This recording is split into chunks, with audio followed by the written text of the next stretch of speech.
98.7 WFGR. That is Kenny Loggins at 8:31, and I'm all right. Look, hey. Yeah, what?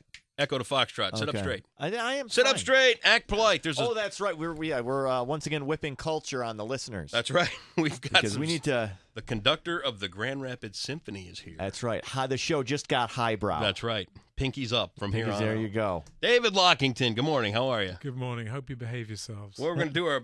Isn't that a great accent?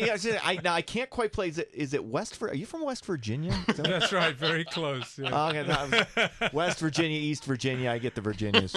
Well, I'm in trouble wherever I go because in England everyone thinks I'm a pretentious American, and in America everyone thinks I'm a pretentious American. That English accent messes everything up. Now, it just sounds cooler than everything else. It does sound cooler. You know what? If I was a woman, I'd be like, what? Oh, huh? you know, that's how every woman listening on us. Oh God, listen to that accent. Listen to that accent. Just read the phone.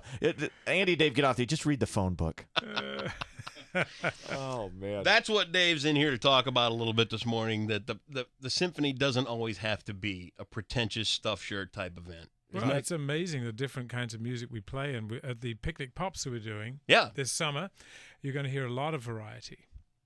We're starting out with our regular first program, which is the classical fireworks. So this is sort of repertoire that a lot of people will know, and this year we're going to be starting out with a patriotic tribute to Gerald Ford. Fun. Oh, nice. Yeah, it's going to be quite beautiful music, very exciting. Sousa marches as well as music of Aaron Copland, and we end with the 1812 Overture.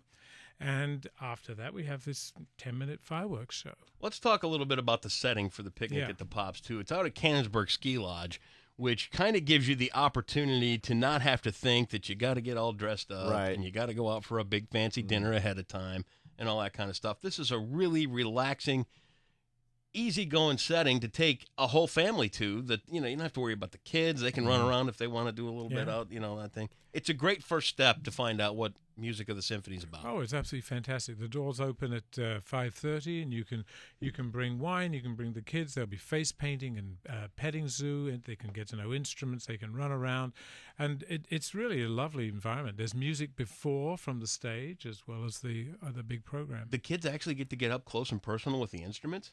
Do the symphony players let them see them? Well, I'm not sure all the players are going to be out there, but there are volunteers with instruments, and they can handle them and see what they think. What an amazing way to introduce kids to music. Oh, definitely. Which is important. I mean, I tried every instrument I could try when I was a kid.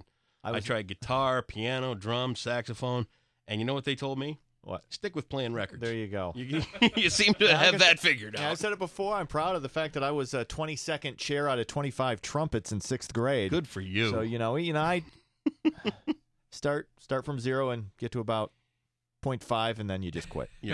Wow. Our moms are so proud. Yes, they are. Let's talk about being a conductor. Where would somebody? Yeah, how do you get going in the conductor business? How does that happen? Well, as the 23rd player out of 25 of the trumpets, you get this love of music, and you study music, you perfect your instrument. You probably need to have keyboard skills, but then it's one of those things where you can only learn it by doing it. Right. You to feel the wind as a pilot, you can only be up in the air, and the same thing with conducting. As the sound comes to you and you learn to manipulate it, you gradually sort of get control over the medium. It's quite complicated. And I got to ask you, because I'm a dimwit. I mean, let's face it. Most of my nobody's entertainment arguing with you. Revolves around NASCAR races and things like that. How does the conductor affect what's coming out of the symphony? Because they're all sitting there reading music. They're all working in time, but you're up there doing everything you do with the hands. And how do they interact with you? I mean, what? Well, it looks like nobody's looking at you, but there's peripheral vision, and of course there are rehearsals. And the concerts are only as good as the rehearsals. So the conductor has to show the musicians that he really understands what he's hearing. Right. And then the body motions, they confirm that the musicians are actually in the right place. So you'll give an indication, yes, come in now. Okay. It's the right place. You've got to make sure that people don't rush, they don't get slower. You can give them indications of loud and soft. And ultimately, we're shaping the phrasing of each piece so that you don't have too many climaxes. You've got to make sure that it's got a nice architecture. So you're keeping time. Right. That's not what I said. Well, I mean, Idiot's Guide to Being a Conductor, you're basically keeping everybody on time. Is that the case? when to come in, and there's a lot of stuff going on. Well, actually, what you're doing, in a sense, you're keeping time, but you're giving the time. Keeping time. Giving the time, the pulse to the musicians. Okay. Yeah. So that they have their own inner pulse. Yeah. You're not beating the time to death. Right. Then it doesn't work. Then right. It's just, what instrument did you play? I started playing the piano and then the cello before I was 10. And I sang a lot as a kid. I sang at the English National Opera, and it was probably about 12 when I decided that I wanted to be a musician, and there was nothing else I've ever done since. That's amazing. Or could do. I couldn't do your job. Oh, yeah, you could. No. Oh, sure you could. That takes skill. Yeah. Trained monkeys could do this. Social interaction. And you know what? In some radio stations, trained monkeys are doing this job. Actually, they are, currently. The Evil Empire, I think, has a few of those. Anyway, Star right across the street. Yeah. When it comes to rehearsals, do you ever get, like, really, really frustrated and emotional? Like, how are you as a conductor in a rehearsal setting? Do you get, like, if somebody throw the book at somebody? Do you chuck the baton at, like, the trombone section and go, come on? That's right. I want to be a football coach. Yeah. That's really what I want to be. I mean, it doesn't work so well that way. I don't believe if that losing your temper is a good thing. Once in a while, being very firm with people is important. But I was recently in an orchestra that should have been better at the first rehearsal, and I was absolutely astonished. And I kind of said so, but I didn't get mad. I was with another orchestra, great attitudes in another country, and they're just all over each other, chatting and kibitzing all over the place. And I just sort of stand there and let them get on with it, and then we've got to do that chord again. It's not quite in tune, so just sort of insisting, but in a nice way, and making sure that everybody understands the standard that I'm looking for. Sure. Have you noticed, like, a major difference between, say, England and the States when it comes to the level of talent from orchestras, or is there just a completely different vibe? Is there a discernible difference? It's more a question of style, not so much talent. Well, some countries don't have as much talent. That's true, but the ones you just mentioned, London and New York, say, I mean, they just play incredibly differently. Yeah. But the level is just way up there. It's unbelievable. There are more musicians now than they've ever been playing at an extremely high level. So you can go to a smaller orchestra, like Tulsa, for example. It's got a fantastic orchestra. Yep. They bring musicians from all over the place. Some of them local, some of them regional. We're having auditions this weekend for timpani, and we've got something like 50 timpani players coming from all over the country to audition for the Grand Rapids Symphony. It's going to take us 3 days to get through all these people. That's incredible. Wow. Yeah. Who would have thought? Amazing. You know what I mean? It was one of those things where when I was growing up, once a year, you go to the symphony. You got the symphony shoved down your throat. Yeah. And I wish my introduction to it, not that I have anything against it today, but had the Picnic at the Pops thing been going on, I think I would have really liked it a lot more. And really got more out of it as a kid. And you mentioned earlier, you don't need to go out for dinner or get dressed up. I don't think you need to do that if you go to DeVos Performance Hall or anything. You can come in your jeans. You can just dress down and come in here. You'll see people from all walks of life dressed up, dressed down. It's a great experience, no matter. And the thing about it is that it's so different from anything else. It is that you can experience today. So the fireworks one kicks off this weekend. Right. You got a 10-minute fire. It's Friday and Saturday night. It's Thursday and Friday. Oh, Thursday and Friday night. That's it. Out of Cannonsburg. And then what other kind of shows do you have throughout the summer? So we've got, as I said, a mix of repertoire. We've got Natalie McMaster coming to do a Cape Breton or fiddling. Natalie McMaster, 10,000 Maniacs.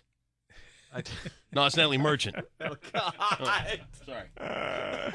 Well, I don't know. They get famous singers to come in. Right. You're absolutely right. They do. All right, Natalie McMaster's coming. She's a Celtic fiddler. Fabulous, yeah. Fabulous player. She dances I knew that. well. She's just great. And then the following week, we've got a guest conductor who's coming out, Matt Cattengoop. He was here last year. Do you get along with guest conductors? Yeah. How do you feel? Do you feel like, okay? Here comes this skunk. Well, the funny thing is that conductors don't know each other at all because whenever there's a guest conductor, I'm out of town being a guest conductor somewhere else. So you don't know. So you're not there to critique his performance. Right. Once in a while, I will go and hear, if I'm in town, I'll hear somebody conduct the orchestra, and I love to do that because I get to hear it. I never get to hear the orchestra other than the best seat in the house, which is the podium where I'm conducting from. So I love to hear. But also, you hear another musician there's always something to learn. There's always, why did they do that phrase that way? You know, so it's a fascinating experience. Anyway, this guy Matt Kattengoop is coming out, and he's bringing a team with him, Anita Hill, and a drummer and some dancers, doing a big dance show, swing music all the way up to the 80s. Fun. There'll be a couple of stages that people can show. You can bring your shoes out. There you go. That'd be great, wouldn't it? You can dance. Dave, did you tell him I have to wear special shoes? That's Is that right. What he's making fun of me? He's got a screwed up foot, so he'll be limping around out there and complaining about it for a week and a half afterwards. That's just what he does. All right, and then you got one more toward the end of the season. And then the last one, right at the beginning of August, 1st and 2nd, is the group. Well, it's a tribute band, Waterloo from Sweden, and they do this great ABBA tribute. Oh, fun. Fantastic. Good ABBA. Music, no there doubt. you go. I know you guys are fans. Yeah, I am. I grew up with ABBA. Andy, you can watch Mamma Mia like 3 times in a row, and then you go catch the ABBA tribute. I'm telling you. That's what you should do. Okay. I'll do that. Stick with the comedy, my friend. You're going places, let me tell you. I was just giving you advice. You can wear, you can wear your jean shorts and Metallica shirt too. I was really just thinking that when he said you can wear whatever you want to DeVos. Yeah, well, yeah, that'll I'd be perfectly. Thrilled. I'll bring you up on stage. Pull the tubes, you. Pull your tube socks back up to your knees again. What? That's great. Thank you, Dave. David Lockington, nice to meet you, man. Thank you so much. It's a pleasure. And you know what's great? You'd love to see a guy come in that blows the stereotype right out of the water. Exactly. You know what? Stuffed shirt conductor. No, you're gonna have a good time out at Picnic at the Pops at Canonsburg. Again, David, thanks for coming in. Door's always open. Great, thanks very much. Especially with that accent. Chicks will dig it. We'll have more female listeners. You can do it. All right. On the way, we got some Eagles coming up. I think we'll hear from Queen, and we'll try and sneak in some Huey Lewis, too, right here. 98.7 WFGR.